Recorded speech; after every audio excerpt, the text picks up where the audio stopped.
Good afternoon, everyone. So the topic that we got is the U.S. and Venezuela relationship. Sorry, is anyone recording for us? Okay, U.S. and China relationship. Why this case is important? Because it shows that domestic power within one country can influence the international issue and involve major power countries. So let's kick off with the background. The relationship between US and Venezuela has been conflict since 1998. It was a deep structural clash between oil, ideology, and power. But before 1998, actually they had cooperation within each other. But why they went into conflict is because you Venezuela is a big supplier for oil, and U.S. company had control over that sector, so it's create an equal balance between the two countries because Venezuela was depending mostly on U.S. So the turning point came when Hugo Chavez turned into president in 1998. So he tried to change everything and tried to use launch Bolivarian revolution where he encouraged socialism, reduced U.S. influence, and nationalized oil industry. And also he allies with Iran and China. And because of this, it's create the tension between U.S. and Venezuela because what U.S. wanted was just to have the stable oil suppliers, but Chavez was trying to challenge the U.S. domination. So this created a direct ideology and geopolitical confrontation. And after Chavez's death, Maduro he took a power in 2013. He inherited the system from Chavez that completely depend on oil. So when the oil crisis happened, their Venezuela economic collapse and also face poverty. So this shows the weakness of the system because when even though it's politically strong, it's when it's come to economy, it's unstable.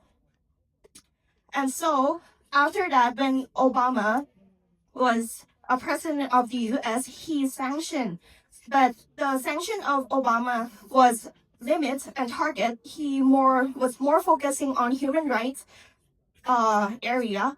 And after Obama, Trump was the president, and that's when the conflict get more intense because he used maximum pressures to sanction completely in Venezuela oil. So this shows that it was it's created the area of confrontation where even though the sanction weakened the economy, but did not remove Maduro from but instead it created more humanitarian crisis. And after Trump, it was Biden's terms. So Biden was trying to use more practical solution to lean toward more diplomatic ways that was going under Barbaros agreement. But after that, when it's become the 2024 election of Venezuela, Maduro's claimed the victory, even though their opposition side has the evidence that they were completely the winner. So this creates this destroyed the trust between U.S. and Venezuela, and the diplomatic progress stopped by then. So this is the capture of the Maduros.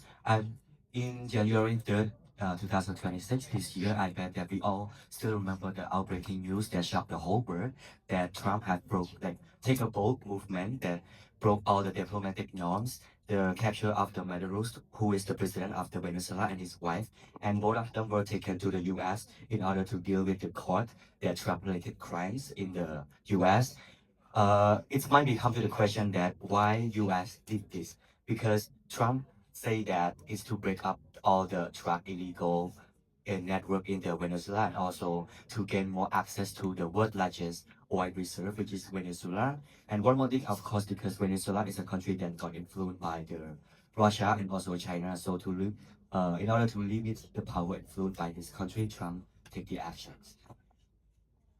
The other one is the chaos of the situation, not just bring the chaos to the Venezuela and US, but it also impact to the global politics, which is even though the China, Brazil, and also Russia, a country that it's considered that this action taking really high movement that like controversial and also critique this as a legal action violation sovereignty, which is also that can't call it in short that as a kidnapping, which is also can furthermore set as a dangerous international precedent law. And another thing, if we take a look at the energy market, the restoration of the oil of the Venezuelan export also have to balance more oil flow and also lower the price of the global price. And this not just it actually it benefit specifically to the U.S. and the Western economic more to the another region. And this situation also create a regional tension because even though Trump say that the U.S. say that this stabilize the region, but other countries they feel insecure because they still feel concerned about the future sovereignty action in the control in the region as well. This is yes. And because of this, the theory that we use is classical realism theory, where countries act based on power, national interest, not values. As we can see from the timeline, when it was Obama term, he was using sanctions but limited, but they still keep the oil trades going. And when it's Biden time, it's Donald Trump time, he used sanctions to for weakening Maduro's and by using the economic pressures on that also. And for Biden's time, the U.S. used negotiation, easing the sanction for oil, that adding pressures like or tensions when it only necessary. And in 2026, U.S. used military force to protect strategic interests, which is mostly oil and influence. So overall, the U.S. actions are consistent. They prioritize power and interest. That democracy are not exactly what they want. So it's a realism.